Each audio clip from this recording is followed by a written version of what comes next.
Shalom, selamat hari Minggu, selamat Paskah kepada seluruh jemaat, keluarga, dan seluruh kekasih Kristus pada pagi hari ini.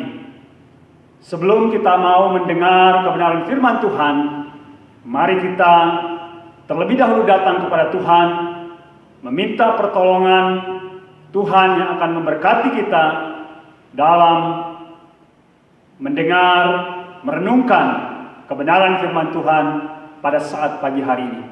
Mari kita berdoa.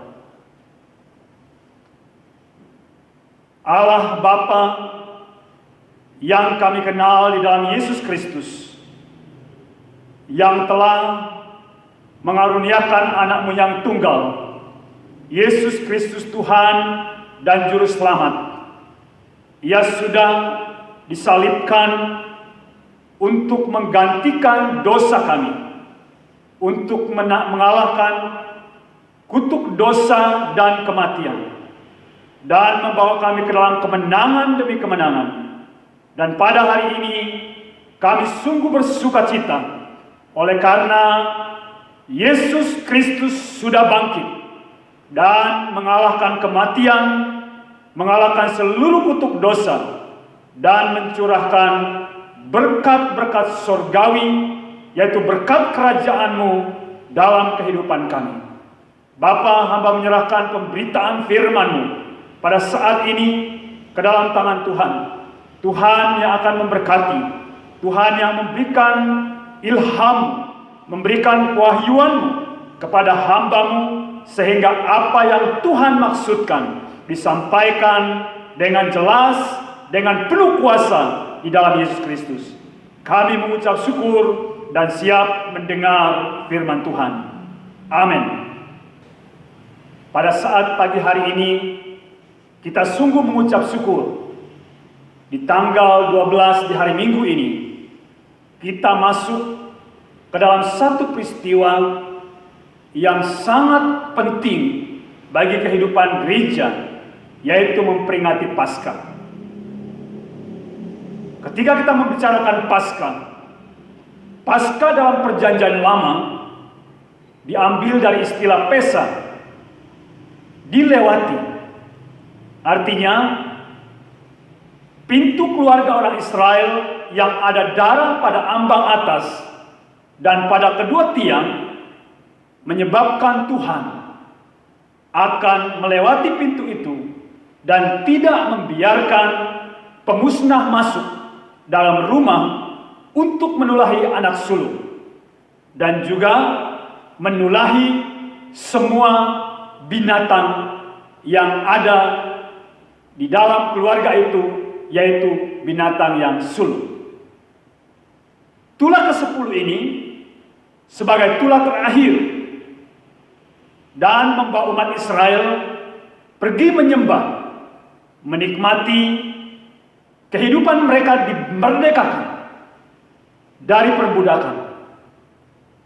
Dan mereka akan menikmati janji yang sudah disampaikan kepada leluhur mereka, yaitu Abraham, Ishak, dan Yakub. Artinya, ketika Tuhan membebaskan umat Israel, Allah tidak sekedar membebaskan mereka supaya mereka merdeka, tetapi Allah mau supaya mereka memiliki kehidupan menyembah Tuhan. Dan mereka juga akan menikmati semua rancangan-rancangan Tuhan di tanah perjanjian yang sudah Tuhan tetapkan. Dengan berakhirnya tulah ke-10 ini, maka genaplah apa yang firman Tuhan katakan, bahwa Allah membuktikan Dialah Allah yang menciptakan langit dan bumi. Dialah Allah yang berkuasa atas segala semesta ini. Dan itulah yang menyebabkan Allah membebaskan umat Israel dengan satu cara, membuat tulang-tulang sebanyak 10 tulang. Dan pada puncaknya yaitu kematian anak sulung. Tetapi Allah membedakan umat Israel umat pilihannya ketika tulah itu datang. Di dalam perjanjian baru, Paskah ini juga memiliki satu makna yang sangat istimewa, yaitu ada kemenangan Kristus, yaitu ada kebangkitan dari kubur, ada kebangkitan dari kematian. Artinya Yesus Kristus mengalahkan maut. Yesus Kristus bangkit dari antara orang mati, sehingga kita mengenalnya sebagai Paskah. Dan kita sering menyebutnya sebagai Minggu Paskah, atau Hari Kebangkitan, atau Minggu Kebangkitan. Itulah yang disebut di dalam Matius 28 ayat 1 sampai 10, Markus 16 ayat 8, Lukas 24 ayat 1 sampai 12, dan Yohanes 20 ayat 1 sampai 10. Ketika kita masuk ke dalam sejarah gereja, kalender gereja menyebutkan Paskah itu yaitu masa perayaan. Dahulu selama 40 hari, sejak Minggu Paskah hingga hari kenaikan Yesus ke surga. Namun pada saat-saat ini ada rangkaian Paskah yang dilakukan oleh gereja, yaitu diperpanjang menambah 10 hari sehingga menjadi 50 hari, yaitu sampai kepada hari ke-50 setelah Yesus naik ke surga dan Roh Kudus turun ke dunia ini di dalam pencurahan Roh Kudus, sehingga jumlah dari seluruh perayaan rangkaian Paskah itu 50 hari. Memang perayaan Paskah satu perayaan yang di dalam perayaan Kristen tanggalnya tidak menetap. Kenapa itu tidak menetap? Karena menyesuaikan kepada hari Minggu. Biasanya dirayakan akhir Maret hingga bulan April. Itu kekristenan ritus Barat. Kemudian bulan April hingga awal bulan Mei itu kekristenan ritus Timur. Di setiap tahunnya tergantung kepada siklus bulan. Itulah Paskah yang hari ini kita rayakan, yaitu kemenangan Kristus, kebangkitan Kristus.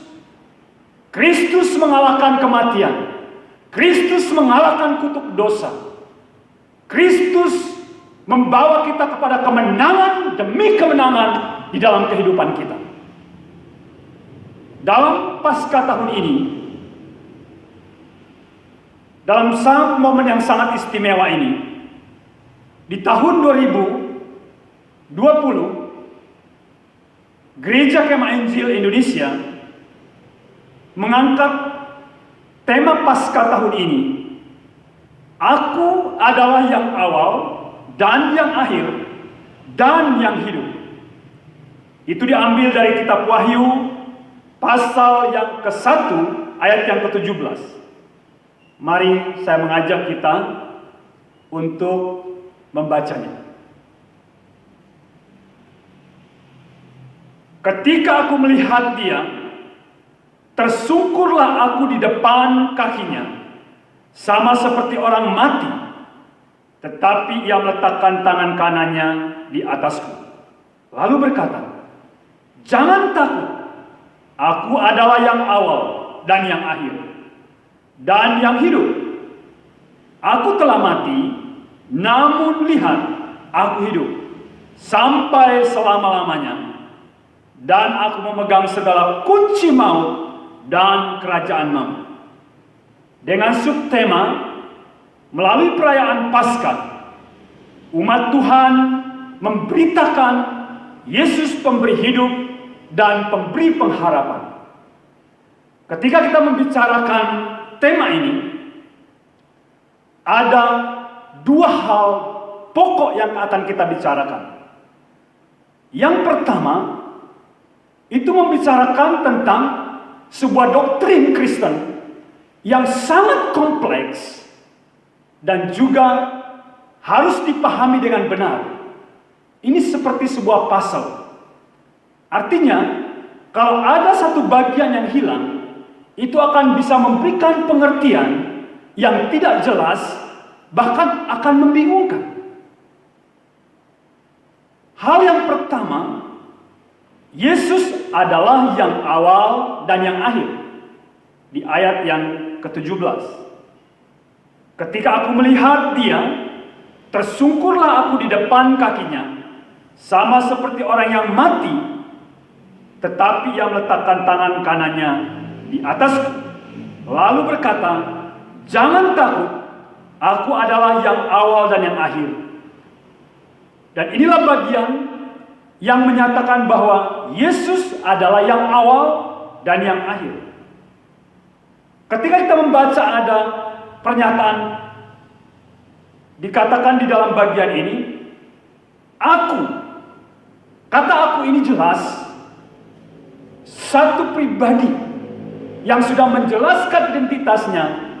Aku yang hidup, aku yang dulunya mati, aku yang bangkit. Berarti tidak lain, pribadi itu adalah Yesus Kristus.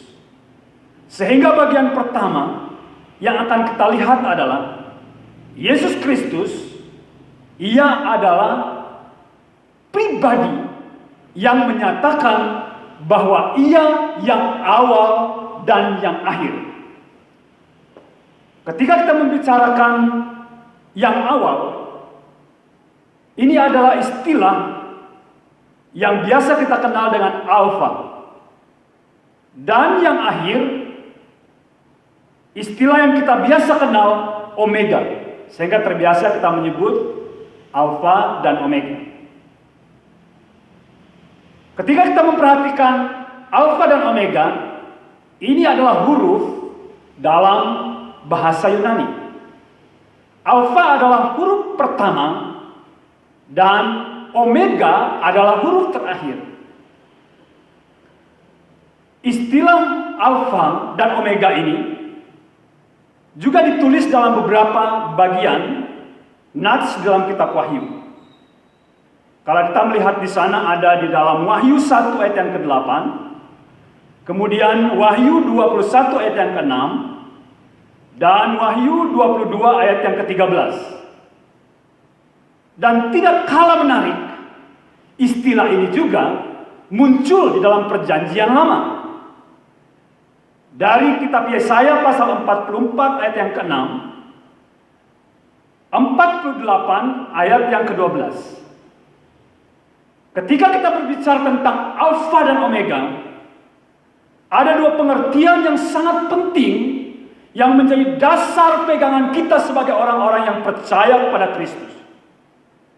Karena alfa dan omega ini membicarakan tentang waktu, membicarakan tentang hakikat.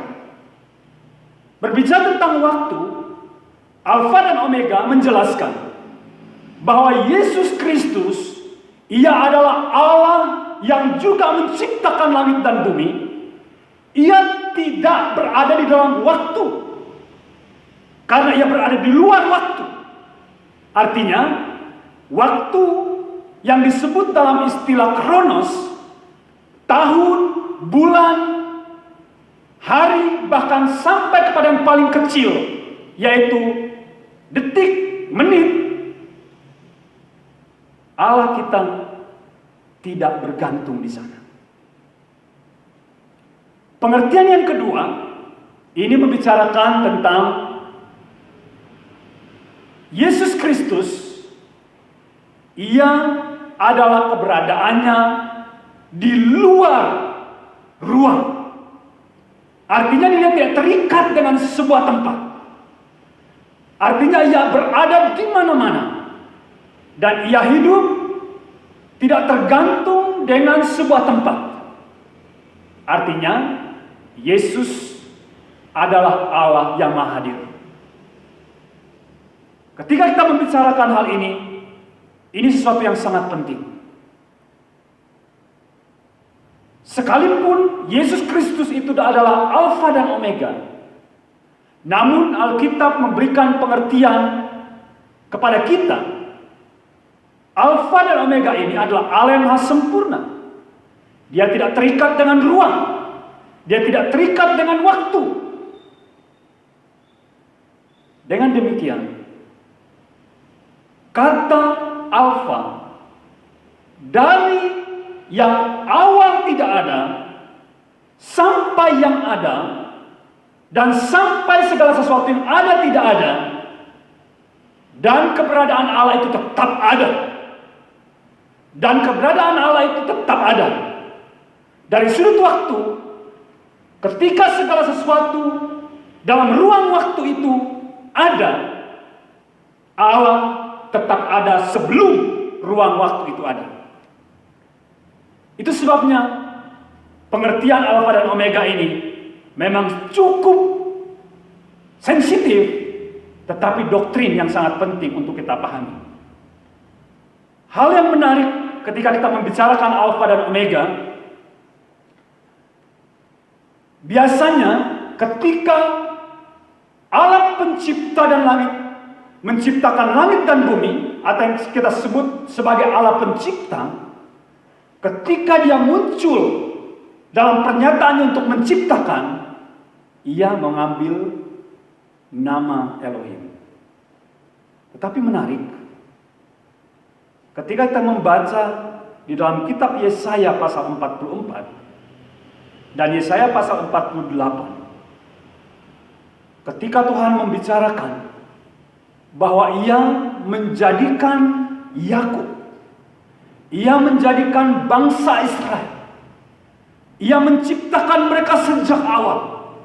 Dikatakan di sana muncul nama Yahweh. Artinya ini menjelaskan ketika penciptaan sedang berlangsung, Yahweh itu ada bersama-sama dengan Elohim. Allah Bapa, Yesus Kristus, dan Allah Roh Kudus bersama-sama menciptakan. Namun dalam bagian ini memang yang ditonjolkan adalah Alfa dan Omega, Yesus Kristus, dalam semua ayat yang sedang kita baca ini. Dan itu sebabnya Alkitab berkata dalam Ibrani pasal 1 ayat yang keempat, Ibrani pasal 1 ayat yang ke-1 sampai yang ke-4, saya baca demikian. Setelah pada zaman dahulu Allah berulang kali dan dalam berbagai cara berbicara kepada nenek moyang kita dengan perantaraan nabi-nabi, maka pada zaman akhir ini ia telah berbicara kepada kita dengan perantara anaknya, yang telah ia tetapkan sebagai yang berhak menerima segala yang ada. Oleh dia Allah telah menjadikan alam semesta. Ayat yang ketiga, ia adalah cahaya kemuliaan Allah dan gambar wujud Allah, dan menopang segala yang ada dengan firman-Nya yang penuh kekuasaan, dan yang setelah ia selesai mengadakan penyucian dosa, ia duduk di sebelah kanan yang maha besar, di tempat yang tinggi, jauh lebih tinggi daripada malaikat-malaikat, sama seperti nama yang dikaruniakan kepadanya jauh lebih indah daripada nama mereka. Firman Tuhan ini memberikan penjelasan kepada kita bahwa pernyataan tentang Yesus Kristus itu sudah dimulai dalam penyampaian para nabi. Namun akhirnya apa yang dimaksudkan oleh Allah Bapa Pencipta untuk memberikan keselamatan, ia mengutus anaknya sendiri. Itulah Yesus Kristus yang Alfa dan Omega. Ini memang sesuatu hal yang dalam pemahaman logika manusia ini tidak mungkin dipahami. Karena Allah yang menciptakan langit dan bumi, Allah yang berkuasa atas segala sesuatu yang ada di dalam semesta ini. Dan sekarang, di dalam bagian yang sudah kita baca tadi, Ia yang adalah firman sekarang menjadi manusia atau daging. Dan inilah yang menyebabkan ada kesulitan daripada orang-orang di luar yang percaya pada Yesus Kristus memahami bahwa Allah yang Alfa dan Omega, yang tidak terikat dengan waktu, Allah yang tidak terikat dengan ruang, sekarang masuk dalam ruangan. Artinya mengambil tubuh insan. Dan yang sangat menarik Bapak Ibu Saudara, ketika Roh Kudus itu masuk di dalam rahim Maria, dia berproses normal manusia dari kecil, besar di dalam perut Maria, dan akhirnya lahir sebagai seorang bayi. Dan inilah yang sungguh-sungguh nyata di dalam apa yang dilakukan Kristus. Padahal dia adalah Allah, Alfa dan Omega. Ruang tidak membatasinya, waktu tidak membatasinya. Tetapi dengan secara sengaja, firman menjadi manusia. Dan itulah Yesus Kristus.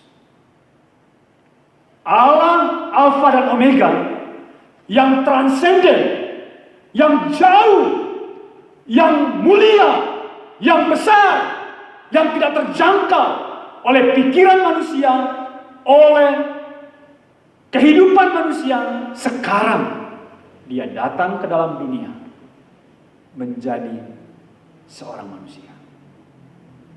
Itulah Yesus Kristus, Tuhan dan Juru Selamat kita. Ketika kita membicarakan Alfa dan Omega dalam beberapa catatan yang sudah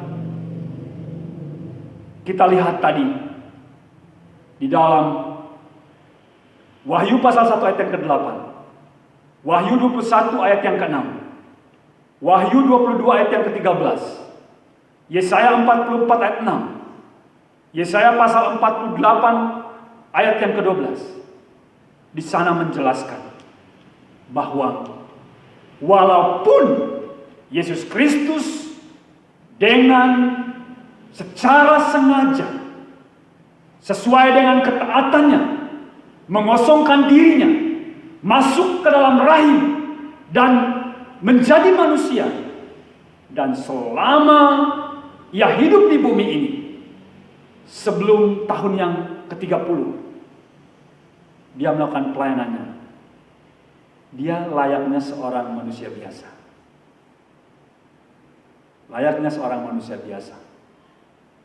Dia lahir dan dia tinggal di dalam sebuah keluarga. Dan itulah yang menyulitkan ketika Maria dan Yusuf dan keluarganya di usia Yesus 12 tahun, waktu ia ada dalam bait Allah, kemudian ibunya datang dan orang-orang memberitahu, Yesus, ibumu ada di luar. Dan orang heran dengan jawaban Yesus. Yesus berkata, aku ada di rumah Bapakku. Dan di usia yang ke-12 tahun itu, peristiwa itu seakan-akan bukan sebuah peristiwa yang terus memperlihatkan bahwa Yesus itu adalah Allah. Karena setelah 12 tahun itu, sampai kepada tahun yang ke-30, ketika Yesus yang Alfa dan Omega, yang awal dan yang akhir, yang tidak terikat dengan waktu dan ruang, mulai menyatakan siapa dirinya sebenarnya. Dan sehingga ketika ia mulai melakukan pelayanannya, maka terlihatlah Yesus yang adalah Alfa dan Omega itu mulai disaksikan. Karena dia membuat orang buta melihat, membuat orang lumpuh berjalan, dan dia berjalan di atas air. Dia menghardik badai, bahkan dia membangkitkan Lazarus yang sudah 3 hari ada di dalam kuburan. Namun di sisi-sisi lain, Yesus memang manusia 100%. Tapi beda dengan kita, karena Yesus adalah manusia yang tanpa dosa. Yesus adalah manusia yang maha kudus, dan tidak ada sedikit pun dosa di dalam diri Yesus. Itulah Alfa dan Omega, Allah yang tidak terbatas dengan ruang dan waktu. Sekarang dia menjadikan dirinya terbatas dengan waktu dan ruang, yaitu tubuh Yesus. Tetapi pernyataan berikutnya dikatakan, yang kedua, Yesus hidup. Istilah di sana, Yesus itu hidup karena dia Alfa dan Omega. Artinya, Yesus hidup dari kekal sampai kekal. Yesus hidup dan dia ada dari kekal tidak ada batas sampai kekal tidak ada batas. Itulah Yesus. Ketika kita membaca ayat yang ke-18 dari Wahyu 1 tadi, firman Tuhan katakan, ia hidup. Kata hidup diambil dari satu istilah, yaitu zoe. Karena di dalam istilah Alkitab ada istilah hidup zoe, ada istilah hidup bios. Istilah hidup zoe ini adalah hidup yang benar-benar hidup. Artinya kehidupan yang memiliki nafas, kehidupan yang real bergerak, kehidupan yang benar-benar dalam kehidupan yang utuh. Kalau bios itu seolah-olah hidup tapi mati. Dalam diri Allah yang hidup, zoe, tidak hanya menjadi milik pribadinya. Ia dapat memberikan hidup itu kepada manusia yang lain. Itu sebabnya firman Tuhan katakan, akulah roti hidup.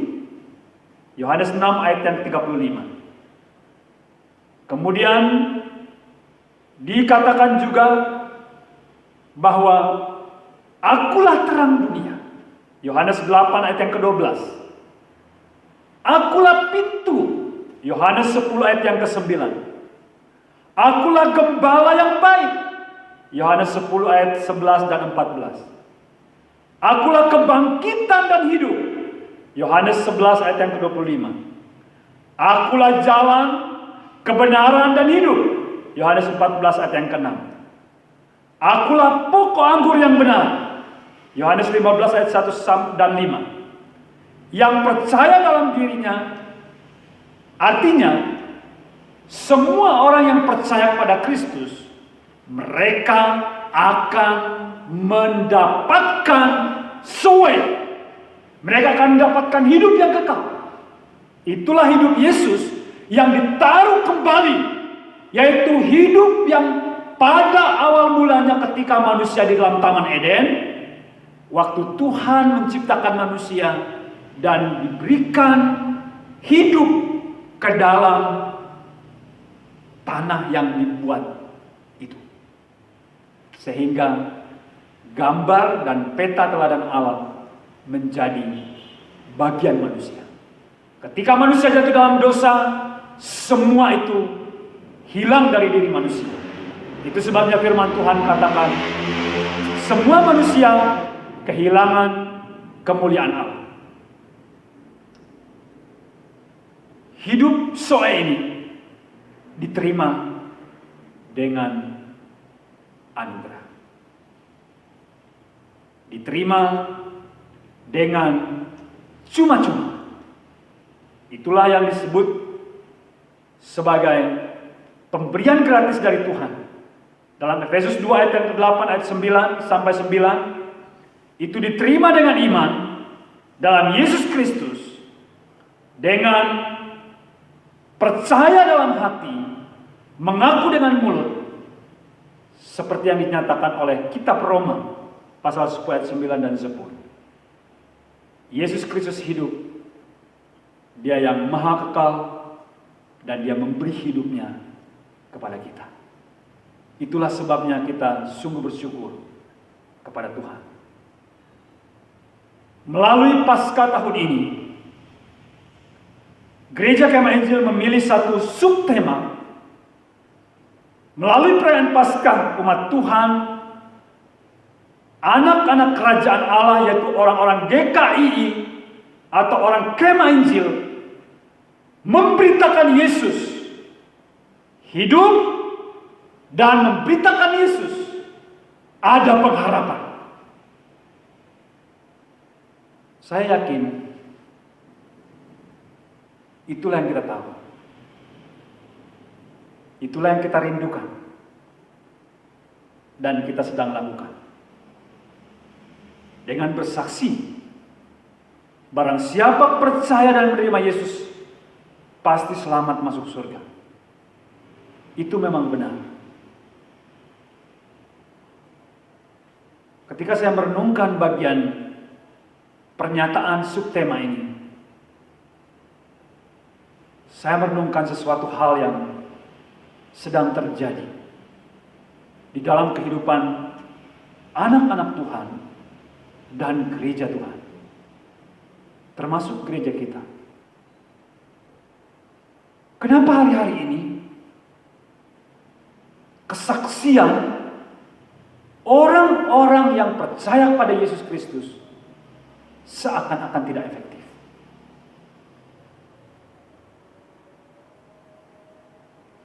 Memang hal ini yang sedang kita gumuli. Kita sudah melakukan penginjilan. Kita sudah memberitakan Yesus Tuhan dan Juru Selamat. Tapi kadang-kadang itu tidak menjadikan kita melakukannya dengan antusias. Waktu saya merenungkan ini, ada sesuatu yang selama ini tidak menjadi fokus kita.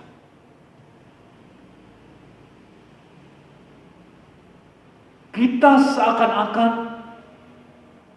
hidup hanya untuk keselamatan dan menunggu kita akan menerimanya. Sehingga ada begitu banyak orang percaya, lupa dia memang anak Allah, tapi dia lupa bahwa dia tinggal di dunia. Dan inilah persoalan yang sedang terjadi.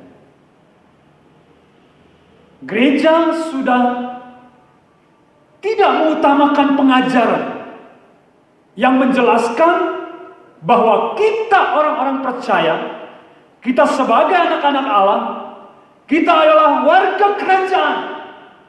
Warga kerajaan itu adalah orang yang memiliki otoritas. Warga kerajaan itu adalah, anak kerajaan itu adalah orang yang memiliki otoritas.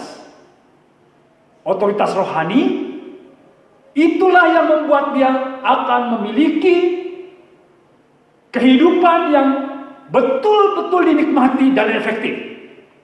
Termasuk di dalam penginjilan. Itulah sebabnya bagian doa Bapa kami di Matius 6 ayat 10. datanglah kerajaanmu, jadilah kehendakmu di bumi seperti di surga. Kalau kita mengaitkan ini dengan Roma pasal 8 ayat 15 sampai ayat yang ke-17, sebenarnya hal yang sangat penting. Kita sebagai anak Allah yang hidup di dalam dunia ini, anak kerajaan, kita harus memiliki otoritas. Bapak Ibu, kalau saya membuat tangan saya seperti ini, ya kalau saya orang biasa, itu tidak ada artinya. Tapi coba, kalau ada orang yang anak kerajaan, kalau dia buat seperti ini, itu pasti jangankan orang yang dekat di situ. Orang yang jauh pun kalau melihat, mereka pasti tunduk. Itu namanya otoritas. Selama ini, sebagai orang-orang percaya, kita tidak mau menekankan otoritas kita sebagai anak Allah. Dan itu yang menyebabkan kesaksian kita tidak efektif. Itu yang menyebabkan kesaksian kita mandek. Berbeda dengan orang-orang yang hidup dalam gereja mula-mula. Dan Tuhan menjelaskan, ketika mereka hidup di dalam kehidupan sehari-hari mereka, mereka disegani.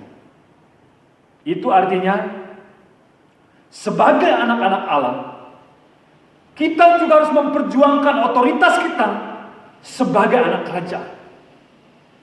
Dari mana otoritas anak kerajaan itu akan kita dapatkan? Firman Tuhan katakan, kita harus mulai hidup benar. Kita harus mulai hidup kudus. Kita harus mulai membangun manusia roh kita.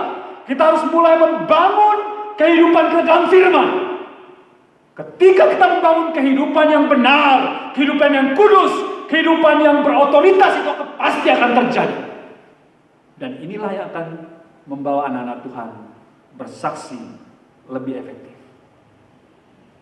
Saya mencatat ada beberapa hal yang terjadi dari kehidupan orang-orang yang sudah berada dalam Kristus seharusnya. Di dalam Yohanes pasal 7 ayat yang ke-38 dikatakan, seharusnya kita orang-orang yang percaya pada Kristus, dari dalam diri kita mengalir aliran air hidup. Dari hidup kita mengalir aliran air hidup. Artinya, kehidupan kita akan menunjukkan kualitas kita, otoritas kita sebagai seorang anak Allah. Yaitu kehidupan kita menggambarkan dan memberikan pernyataan-pernyataan bahwa ada kuasa, ada kekuatan Allah melalui kehidupan kita. Yang kedua, dikatakan bahwa kehidupan orang percaya itu seharusnya melimpah. Melimpah dalam segala hal. Dan firman Tuhan Yohanes pasal 10 ayat yang ke-10. Yesus datang memberi hidup. Hidup dalam kelimpahan. Artinya kalau orang hidup dalam kelimpahan, berarti orang itu akan memberikan dampak di dalam seluruh kehidupannya. Di dalam seluruh bidang panggilan hidupnya. Di dalam pelayanannya. Dalam kehidupan keluarganya. Dalam kehidupan perkuliahannya. Pekerjaannya. Usahanya. Dia akan menunjukkan bahwa dia melimpah di dalam segala kebajikan. Yohanes 14 ayat yang ke-12. Janji Tuhan. Orang-orang percaya juga seharusnya mereka akan melakukan pekerjaan-pekerjaan yang Yesus lakukan. Bahkan lebih besar dari apa yang sudah Yesus lakukan. Dan di dalam perjanjian lama, juga mencatat begitu banyak hal. Seperti di dalam Mazmur pasal 46 ayat yang kelima. Dikatakan, kota benteng kediaman Allah yang Maha Tinggi, disukakan sebuah aliran sebuah sungai. Yesaya pasal 32 ayat yang ke-15. Roh Kudus dicurahkan, maka kebun padang gurun akan menjadi kebun buah-buahan. Yesaya 44 ayat yang ketiga. Hujan lebat ke atas tempat yang kering, mencurahkan air ke tempat yang haus. Aku akan mencurahkan rohku ke atas keturunanmu dan berkat ke atas cucu-cucumu. Yesaya 58 ayat yang ke-11. Tuhan akan menuntun engkau senantiasa dan akan memuaskan hatimu di tanah yang kering dan memperbaharui kekuatanmu. Engkau akan seperti taman diairi dengan baik dan seperti mata air yang tidak pernah mengecewakan. Yeremia 31 ayat yang ke-12. Mereka akan datang bersorak di atas bukit Sion. Muka mereka akan berseri-seri karena kebajikan Tuhan, karena gandum, anggur, dan minyak, karena anak-anak kambing domba dan lembu sapi. Hidup mereka akan seperti taman yang diairi baik-baik. Mereka tidak akan kembali lagi merana. Hezkel pasal 47 ayat 1 sampai 12. Di sini menjelaskan bahwa sungai yang keluar dari bait suci, artinya dari kehidupan orang-orang percaya, itu akan mengalirkan aliran air hidup. Yoel 3 ayat yang ke-18. Pada waktu itu akan terjadi, gunung-gunung meniriskan anggur baru, bukit-bukit akan mengalirkan susu, dan segala sungai Yehuda akan mengalirkan air. Mata air akan terbit dari rumah Tuhan dan akan membasih lembah Sitim. Sakaria 14 ayat yang ke-8. Pada waktu itu akan mengalir air kehidupan dari Yerusalem. Setengahnya mengalir ke laut timur dan setengah lagi mengalir ke laut barat. Hal itu akan terus berlangsung dalam musim panas dan dalam musim dingin. Dari bagian ini, saya mau menyampaikan suatu pesan pada hari ini. Sebagai seorang anak-anak Allah, kita harus memulai sebuah kehidupan yang lain, yaitu kehidupan anak kerajaan, yaitu kehidupan yang mempunyai otoritas, kehidupan yang mempunyai kuasa. Dari mana itu kita dapatkan? Itu kita dapatkan ketika kita bergaul erat dengan Roh Kudus, kita bergaul erat dengan firman, dan kita hidup dalam kekudusan, dan kita akan terus melakukannya tanpa henti. Dan saya percaya Tuhan sedang bekerja bagi seluruh anak-anak Tuhan. Gerejanya akan dibangkitkan pada hari-hari ini, sehingga ia akan menculang tinggi seperti pernyataan firman Tuhan di dalam perjanjian lama tadi. Dikatakan bahwa akan mengalir aliran air hidup dari kehidupan orang percaya. Bapak Ibu yang dikasihi oleh Tuhan, pada saat ini Yesus adalah Allah Alfa dan Omega. Ia adalah Allah yang hidup, Sang Kristus yang berada di luar waktu.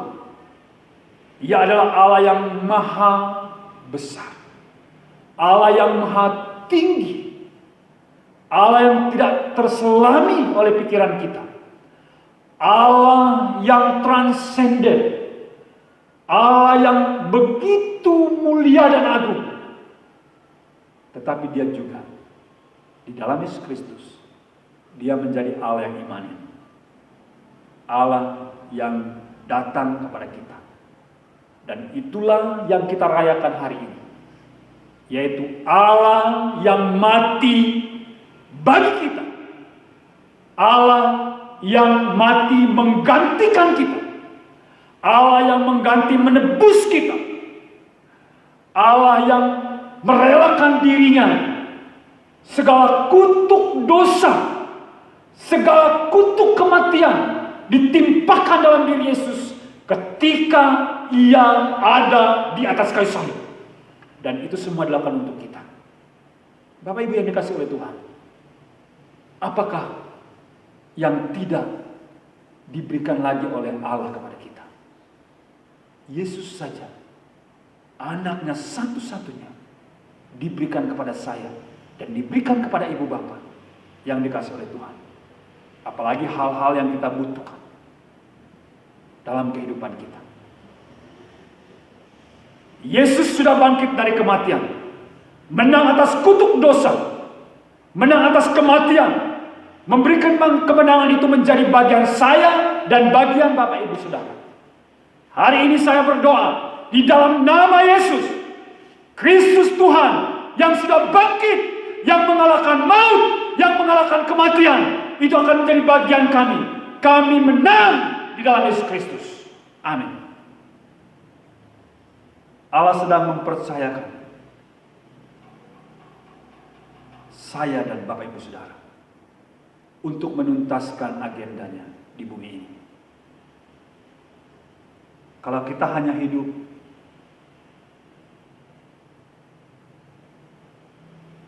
tidak terlibat dalam barisan anak-anak Tuhan yang menuntaskan agenda Tuhan, itu sebuah kehidupan yang tidak punya arti. Itu sebabnya Rasul Paulus berkata di dalam firman-Nya dalam kitab Filipi, sebenarnya mati itu adalah keuntungan. Artinya, orang yang tidak berada di dalam agenda Tuhan untuk menuntaskan kerajaan Tuhan, baginya lebih bagus tidak ada di dunia ini. Karena firman Tuhan katakan mati itu untung, mati itu bahagia. Tapi orang yang mati di dalam Yesus Kristus, kalau mati di luar Yesus Kristus, itu bukan keuntungan, itu adalah kebinasaan kekal. Oleh karena itu, pastikan diri kita, pastikan diri saudara berada di dalam kehidupan Yesus, Kristus Tuhan kita. Tidak ada seorang manusia pun di dalam dunia ini yang ada di dalam Yesus mati sebelum waktunya yang Tuhan tetapkan. Karena di dalam bagian akhir dari Wahyu pasal 1 ayat yang ke-18 tadi dikatakan bahwa Yesus pemegang kerajaan maut. Mati dan hidupnya seorang ada di dalam tangan Kristus, yang Alfa dan Omega dan yang hidup. Saya membaca bagian firman Tuhan ini dari terjemahan bahasa Indonesia sehari-hari. Berkata demikian: ketika saya melihatnya dan saya merasa seluruh kekuatan saya hilang seperti mati mendadak. Lalu dia meletakkan tangan kanannya pada saya dan berkata, "Jangan takut. Akulah yang selalu ada, baik sebelum awal mula penciptaan maupun sesudah ciptaan hilang, lenyap. Akulah sumber kehidupan. Biarpun aku pernah mati, tetapi lihat aku hidup sekarang dan hidup sampai selama-lamanya. Dan aku juga berkuasa sebagai pemegang kunci kerajaan maut. Jadi aku berkuasa penuh untuk menentukan kapan setiap orang mati. Dan aku juga berkuasa menghidupkan kembali manusia yang sudah mati." Bapak Ibu yang dikasihi oleh Tuhan, inilah makna Alfa dan Omega. Allah yang awal dan yang akhir. tidak terbatas dengan ruang dan waktu, tidak terbatas keberadaan, tetapi dia mengambil rupa seorang hamba, menjadi manusia demi saya, Bapak Ibu Saudara. Mari kita berdoa. Bapa di surga, kami mengucap syukur karena pertolongan Tuhan, karena anugerah Tuhan. Kami sudah di dalam keselamatan yang kekal. Kami sudah ada di dalam soem, yaitu hidup kekal. Sehingga hidup kami memiliki arti. Kalau kami ada di dalam dunia hari ini, biarlah pernyataan firman Tuhan melalui hamba-Mu Paulus. Kalau kami hidup, berarti kami harus memberi buah. Kalau kami hidup, berarti kami sedang menjalankan agenda Tuhan. Sehingga kami menjadi orang yang ada di barisan anak-anak Tuhan yang menjalankan program Tuhan. Bapa, kami mengucap syukur pada saat ini. Saat ini hamba berdoa, anak-anak Tuhan akan memberikan persembahannya. Anak-anak Tuhan akan memberikan ucapan syukurnya. Anak-anak Tuhan akan memberikan perpuluhannya. Dan hamba berdoa, Allah memberkati sesuai dengan janji-Mu. Tuhan akan memberkati dengan berlipat kali ganda. Dan Allah membuka tingkap-tingkap langit surga dan menurunkan berkat di dalam kehidupan anak-anak. Terima kasih Tuhan. Kami mengucap syukur karena berkat Tuhan yang berkelimpahan di dalam kehidupan kami sebagai jaminan hidup kami sebagai anak-anak Allah dan juga anak-anak kerajaan. Terima kasih Tuhan. Hamba bersama dengan umat-Mu saat ini mengakhiri ibadah kami dengan mengucap syukur kepada-Mu. Anugerah dan damai sejahtera dari Allah Bapa pencipta langit dan bumi, di dalam kasih karunia yang melimpah-limpah dalam Yesus Kristus, di dalam pertolongan, pimpinan, penyertaan Allah Roh Kudus yang kekal dan sempurna menyertai hidup kami sampai Maranatha. Yesus menjemput kami. Amin.